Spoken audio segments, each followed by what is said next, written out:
Nós estamos de volta e agora nós vamos falar da liberação da vacina da febre aftosa, contra a febre aftosa, no Brasil, como sendo uma conquista para o setor produtivo e econômico do nosso país. Essa declaração do Brasil como livre de febre aftosa sem vacinação, realizada há um ano pelo Ministério da Agricultura e Pecuária, ela representou um avanço sanitário histórico. Esse resultado do plano estratégico do Programa Nacional de Erradicação da Febre Aftosa, a conquista elevou o status sanitário brasileiro, abrindo portas para mercados internacionais exigentes nos protocolos de exportação. Agora, em maio, a expectativa é que esse reconhecimento, que já foi oficializado pela Organização Mundial de Saúde Animal e recebeu o pleito formal submetido pelo Brasil em agosto do ano passado. Para obter essa certificação, o país precisou manter a suspensão da vacina e proibir o ingresso de animais vacinados nas regiões avaliadas por um período de 12 meses. Essa conquista é resultado de um trabalho conjunto entre governos federal, estaduais e também os pecuaristas. No entanto, traz novos desafios, especialmente no que diz respeito à manutenção da saúde do rebanho. E com o fim das campanhas de vacinação obrigatórias, existe um risco de redução nas práticas sanitárias, o que pode comprometer a saúde, produtividade e rentabilidade do negócio. E agora eu vou conversar com o João Vitor. O João, ele é analista da Pátria Agronegócios e nós vamos falar de mercado de grãos, vamos falar de soja e também de milho. João Vitor, muito bom dia, muito obrigado pela sua presença. Tudo bem? Bom dia, Antônio. Primeiramente, bom dia, telespectador. Agradeço novamente o convite de estar aqui com vocês, falando sobre esse mercado e o quão desafiador ele está. Vamos falar de soja, de milho, um pouco de fertilizantes e trazer um pouco de informação para a sua... Pois é. João, eu já venho falando já há alguns dias aqui no programa da preocupação com a safra, não só a safra 24-25, como a 25-26, a que vai ser plantada ainda. Principalmente em relação ao insumo, um insumo básico que é fertilizante. Quer dizer, o Brasil hoje importa aí 70%, 80% e dependendo do produto até 90%. E a gente sabe que a Índia está entrando para valer dentro da agricultura. E a Índia é um grande consumidor de fertilizante, não produz tudo também. A gente corre um certo risco? Muito bem dito, Antônio. Acaba que a gente importa 85% do fertilizante que é usado aqui no Brasil. O que isso significa? Significa que estamos abertos à questão geopolítica, questões de guerra, questão de frete marítimo e questão cambial. Então, hoje, o cenário dos fertilizantes ele é um cenário de muito risco. Por que risco? Principalmente pela oferta. Quando muito bem dito pela questão da Índia, né, a Índia até está com a licitação indiana em aberto, que vai durar até o dia 12 de junho, voltado para os nitrogenados. Acaba que essa licitação coloca no mercado uma demanda muito intensa num curto espaço de tempo, porque lá, diferente daqui, o governo ajuda o produtor, onde eles muitas vezes subsidiam a compra do fertilizante. Então, quando a gente olha para uma demanda internacional muito aquecida, acaba que para os nitrogenados a oferta não é um problema. Essa oferta é um problema quando olhamos principalmente para o fósforo, quando a gente fala de super triplo, super simples e MAP. Acaba que o MAP ele vem passando por uma intensa valorização, porque a maior produtora de fósforo do mundo está fora do mercado. Ela vem retendo as suas exportações, vem segurando aquele produto para atender uma demanda interna. E uma coisa que eu gosto de destacar, que hoje o agro não compete com o agro. O agro compete com a indústria. Então, cada vez mais a gente está vendo uma exportação chinesa reduzida e uma demanda brasileira muito intensa, o que vem colaborando para a alta dos preços. A China fora do mercado, quem vem tomando esse espaço? O Marrocos. E o Marrocos está sangrando o porco, não está tendo competitividade, está colocando o preço lá em cima. E outro ponto muito importante, hoje o Marrocos é o nosso maior parceiro comercial quando falamos de fósforo. Se a gente pegar tudo que entrou no Brasil, 27% do fósforo que entrou até agora vem do Marrocos. Então a gente está tendo um parceiro comercial que está valorizando intensamente o preço. E acaba que o potássio, hoje, já tivemos a melhor janela de compra, já falo aqui bem claramente, pensando na safra 25-26. Em novembro, tivemos a melhor relação de troca. Pegando como base uma praça de Rondonópolis, em novembro estava custando 15 sacas uma tonelada de KCl. Agora, 15 sacas de soja. 15 sacas de soja, muito bem dito. E agora a gente já está vendo de 23 sacas de soja por tonelada. Então acaba que a melhor janela de compra já passou, mas não estamos ainda na pior janela de compra. E baseado nisso tudo que o João Vitor falou, a gente tem que ficar com o olho muito aberto, porque nós importamos basicamente quase tudo. Perfeito. Então, qualquer deslize lá fora, a bomba estoura aqui dentro. E é muito bom a gente deixar claro para as pessoas que, infelizmente, não têm a obrigação de saber sobre o agro, mas aqui a gente tenta explicar o seguinte: sem fertilizante não tem nem milho, nem soja. Entendeu? Sem fertilizante não tem. O nosso solo é carente em macro e micronutrientes. Ponto. Quem é que tem fertilizante? O mercado lá fora. O que o Brasil produz, mal aí dá 15%, 20% e olha lá ainda. Então é uma situação muito delicada que a gente tem que ficar esperto. João, soja e milho, como é que está a situação? Vamos lá. Mercado de milho. Pegando um parecer da última semana até agora, a gente está encontrando estabilidade nas cotações. Na B3 vem encontrando um suporte, uma resistência entre R$ 64 até R$ 62 reais no contrato julho, principalmente porque estamos vendo um atraso da colheita de milho. Devido à intensa umidade que tivemos, o ciclo foi prolongado e os compradores que estão ávidos para fazer a compra, que estão comprando até agora da mão para a boca, já acreditando numa oferta muito intensa, né? Hoje o número da pátria fala em 103 milhões de toneladas de milho para a segunda safra, apenas na segunda safra. Então essa oferta muito robusta cria um cenário de pressão no mercado. Por que esse preço não está caindo mais? Porque eles não estão tendo milho disponível, a colheita está atrasada e principalmente pela paridade de exportação. Então, a paridade de exportação ela serve como um freio, porque se fica muito mais rentável exportar, acaba que esse milho vai embora. E quem precisa comprar para fazer a ração, para fazer o etanol, que a demanda de etanol vem crescendo consistentemente, acaba tendo que melhorar os preços. Até isso fica muito claro quando a gente vê o ágio do milho disponível para o contrato futuro de segunda safra, que hoje está girando em torno de R$ 7,00. Isso sendo um indício dessa necessidade de compra e demanda intensa. É muito dinheiro, hein? R$ 7,00, né? É um bocado de grana.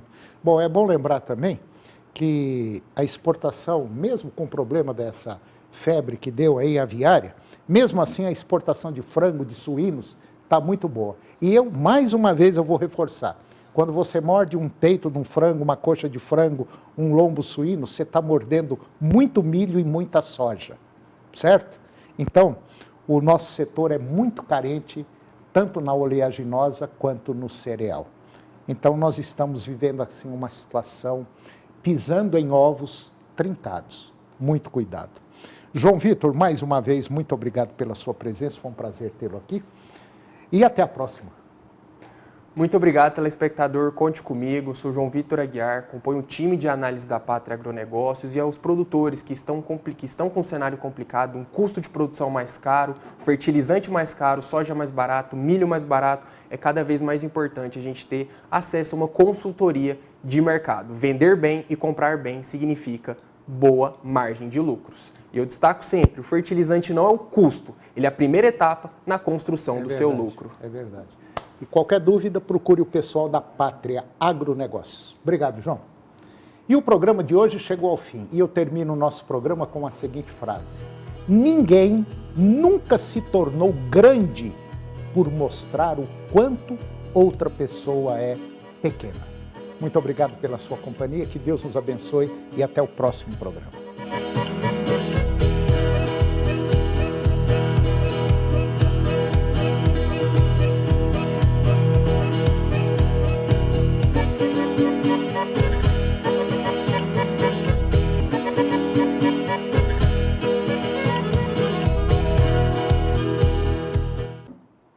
Olá, bom dia. Obrigado mais uma vez pela sua companhia. Está começando mais uma edição do programa Agronegócio e eu desejo a você muita paz e muita saúde. E no programa de hoje nós vamos comentar de uma situação preocupante em relação ao mercado externo da carne bovina brasileira. O mercado chinês continua firme. Vamos falar da liberação da vacina contra a febre aftosa no Brasil como sendo uma conquista para um setor produtivo e economia do nosso Brasil. Eu vou conversar com o João Vitor, analista da Pátria Agronegócios, e nós vamos falar da atualização de mercado de soja e milho. E você vai ver que a vacina contra a febre aftosa era apenas um gatilho para outros procedimentos. E você vai ver também uma conversa que eu tive com Yara Barros, diretora executiva da Nutroeste Nutrição Animal. Há 34 anos é a diretora de uma das mais importantes empresas de nutrição animal do país. O programa Agronegócio já está no ar.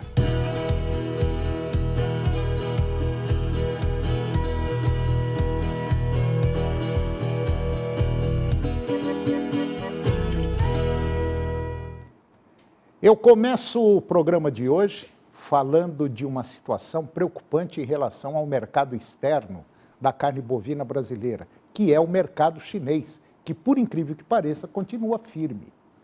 Durante a feira CIAL, a China, ela reiterou a sua demanda firme por carne bovina, mantendo negociações estáveis com o Brasil. As cotações do dia inteiro variaram de $5.600 a $5.800 por tonelada. O principal foco foi a discussão sobre preços com resistência chinesa a valores mais altos. O destaque também é o aumento do interesse por carne de maior valor agregado, favorecendo exportadores como Brasil e Uruguai. Após alguns dias de queda seguidos por estabilidade, o mercado físico do boi gordo reagiu e encerrou a última quinta-feira em alta na maioria das praças pecuárias monitoradas. O destaque foi o estado do Mato Grosso, que registrou valorização de 0,9% em relação ao dia anterior, quarta-feira, com a arroba cotada em média R$ 305,41. No mercado futuro, a bolsa B3 também fechou em alta. As cotações da arroba do boi gordo se mantiveram estáveis nas principais praças pecuárias de São Paulo, de acordo com o informativo Tem Boi na Linha, que é da Scott Consultoria. A estabilidade ela ocorre mesmo diante de sinais de redução na oferta de animais para abate, o que, segundo a consultoria, pode estar relacionado à expectativa de produtores por preços mais altos. Apesar da oferta ainda satisfatória, existem indícios de retração, já que alguns vendedores esperam valorização, o que pode não se concretizar devido à entre-safra de capim. Ainda assim, a demanda pela carne bovina apresentou melhora, fator que contribui para sustentar as cotações. As escalas de abate nas indústrias paulistas estão, em média, programadas para 7 dias. O contrato com vencimento em junho de 2025 se destacou com um avanço de 0,8% ante o pregão anterior, sendo negociado a R$ 312,55. E agora você vai ver que a vacinação contra a febre aftosa era apenas um gatilho para outros procedimentos. Historicamente, a vacinação contra a febre aftosa, ela funcionava como um lembrete sanitário muito importante. Muitos pecuaristas aproveitavam esse momento que levavam os animais para o curral para realizar outros manejos, como a vermifugação e também a aplicação de vacinas contra doenças como brucelose, raiva, clostridiose, diarreia neonatal. E a ausência dessa rotina pode abrir espaço para o aumento de casos de verminose e outras doenças que estavam sob controle graças a protocolos sanitários bem estruturados. De acordo com um estudo da revista semanal, que é as Ciências Agrárias, ela disse que a presença de vermes e bactérias intestinais, como a clostridiose, pode causar sérios prejuízos em rebanhos de corte, quando o controle desses parasitas não é feito de maneira adequada. Os produtores podem perder até 27% do valor da arroba dos animais. O impacto das verminoses vai muito além. Segundo o Ministério da Agricultura, essas infecções podem reduzir até 30% a eficiência na conversão alimentar, além de afetar diretamente a produção e o bem-estar dos animais. A Embrapa, ela estima que os parasitas, como carrapatos, moscas do chifre e vermes internos, causem prejuízos de até 14 bilhões de dólares por ano à pecuária brasileira. O mês de maio ele foi marcado por relativa firmeza nos preços do boi gordo e também do suíno vivo no mercado brasileiro. Segundo análises do Centro de Estudos Avançados em Economia Aplicada, CEPEA, a combinação entre maior interesse dos compradores e oferta limitada contribuiu para a estabilidade e sustentação das cotações, apesar de movimentações negativas no final do período. No mercado do boi gordo, a valorização do poder de compra por parte dos frigoríficos resultou em maior movimentação nas praças pecuárias. Esse cenário, aliado à oferta mais restrita de animais prontos para o abate, garantiu a estabilidade dos preços nos últimos dias de maio. E, de acordo com o CEPEA, o equilíbrio entre oferta e demanda vem sendo determinante para a manutenção das cotações. Já no segmento de suínos, embora os preços tenham recuado nas últimas semanas de maio, a média mensal ainda superou a registrada em abril nas principais praças acompanhadas pelo CEPEA. A demanda firme ao longo do mês e a oferta ajustada de animais vivos foram os principais fatores que sustentaram os preços no período. As análises do CEPEA reforçam que o comportamento do mercado pecuário tem refletido ajustes finos entre oferta e demanda, o que exige atenção constante de produtores e compradores. A tendência é que, diante de oscilações na produção e no consumo, o equilíbrio nas negociações siga como fator-chave para a definição dos preços nas próximas semanas. E agora você vai ver uma conversa que eu tive com a diretora executiva da Nutroeste Nutrição Animal, empresa genuinamente goiana e que hoje está entre as maiores do país. Confira.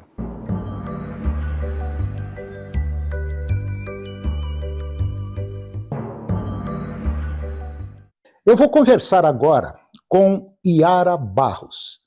A Yara, ela é a diretora executiva de uma das mais importantes empresas de nutrição animal do Brasil. Ela é a diretora executiva da Nutroeste Nutrição Animal, uma empresa que está há mais de 30 anos no mercado e uma empresa que, por incrível que pareça, mesmo dentre todos os problemas que esse país passou na área econômica, política, a Nutroeste sempre vem subindo um degrauzinho de crescimento. E agora a Nutroeste acaba de inaugurar uma empresa lá no Tocantins, cujo objetivo é olhar para o mercado da região norte e nordeste do país. Yara, você que é a diretora executiva da Nutroeste, a diretora administrativa, e você abriu a Nutroeste, você viu a Nutroeste nascer. Me conta um pouquinho da história da Nutroeste. Toninho, a Nutroeste nasceu em maio de 1989. Logo depois, passamos por algumas dificuldades do plano cruzado. Nós tínhamos uma funcionária na área administrativa e 4 funcionários na produção. O nosso misturador era um misturador de 800 quilos e, em 91, nós mudamos para onde nós estamos hoje. E graças a Deus, a Nutroeste vem sempre crescendo, cresceu em equipe. Nós sempre tivemos uma equipe muito boa, tanto administrativa como técnica. Lançamos produtos inovadores, produtos com ureia, proteinado, rações, e hoje o último produto que nós lançamos foi o NutroBoi Adapt, que é um produto que não precisa de volumoso e nem adaptação para o confinamento. E esse produto que vocês estão utilizando, que vocês lançaram para confinamento, realmente deu uma revolucionada no mercado, porque basicamente basta você colocar o produto no coxo e não precisa, por exemplo, de colocar o volumoso. E isso daí facilitou a vida do produtor rural. Agora, a Nutroeste também, se não me falha a memória, foi a primeira empresa a lançar no mercado, ou uma das primeiras empresas a lançar no mercado o proteinado, né? Foi a primeira empresa a lançar o proteinado, é o Nutroeste Ureia Plus. Uhum. E esse produto fez sucesso, né? Basicamente é o carro-chefe da Nutroeste hoje. E faz até hoje. Até hoje. A Nutroeste sempre foi uma empresa ativa, em ritmo crescente, e agora vocês abriram essa empresa lá no Tocantins, essa filial no Tocantins. Qual o objetivo de vocês terem aberto lá? Ô, Tony, nós temos vários clientes, tanto no Tocantins, no Norte e no Nordeste. E para facilitar, principalmente em termos de frete, e nós fomos também muito bem recebidos lá em Paraíso, para poder montar a empresa. E resolvemos montar a empresa em Paraíso, estamos inaugurando ela já recente, e ela atender ali o Norte e o Nordeste. E realmente é uma região que vem em franco crescimento. Agora, economicamente falando, Dona Yara, a gente sabe que a situação econômica do país é uma situação meio complicada, politicamente falando também, mas como é que a senhora está vendo a pecuária, tanto de corte quanto de leite aqui no Brasil? Ela mudou muito desde aquela época que vocês começaram até agora? Ô, Toninho, a gente encontra dificuldades, tudo que nós vamos fazer, nós encontramos dificuldade. Eu costumo sempre falar que a gente precisa ter fé em Deus, garra, insistência e persistência, e procurar a solução, tá? Eu vejo que hoje a pecuária de corte, ela está crescendo, porque hoje o pecuarista está tendo mais noção que não é só a nutrição, ele tem que preocupar com a pastagem também. Então, é uma combinação onde a pecuária é lucrativa. Agora, a gente sabe também que a filosofia da Nutroeste não é única e exclusivamente vender produto, chegar numa fazenda e vender produto. O caminho da Nutroeste não é esse. A Nutroeste, ela trabalha muito com tecnologia e também orientação técnica ao produtor, né? A nossa orientação, a nossa venda, nós costumamos falar, essa venda tem que ser uma venda técnica, onde ela vai dar uma boa produção e um bom retorno para o pecuarista. Agora, Dona Yara, abrir uma empresa numa época dessa que nós estamos vivendo hoje, essa conturbação política, econômica, não só no Brasil, mas como no mundo, isso daí é porque a Nutroeste, como sempre, acreditou e acredita no trabalho sério, na ética, produtos de qualidade, e está acreditando num crescimento do país? Ô, Toninho, nós sempre acreditamos na pecuária, tá? O agronegócio, não tem como o mundo viver sem o agronegócio, sem a pecuária. É verdade. Bom, Dona Yara, eu desejo sucesso, não só para a senhora, mas para toda a família Nutroeste. Eu sei que hoje vocês agregam aí aproximadamente 200 pessoas, tanto na área técnica quanto na área produtiva, e vocês têm lá um corpo técnico muito, vamos dizer assim, muito eficiente, muita gente voltada para o mestrado, para o doutorado, e isso faz a empresa crescer. Eu desejo sucesso e espero que vocês cresçam ainda mais. Obrigado, Toninho. E hoje nós temos também o nosso filho, que tem uma empresa com o nome Nutroeste, no Paraguai também, em Assunção, com a filial em Assunção. E que, por sinal, vai indo muito bem, né? Muito bem, tá? Ele está indo muito bem.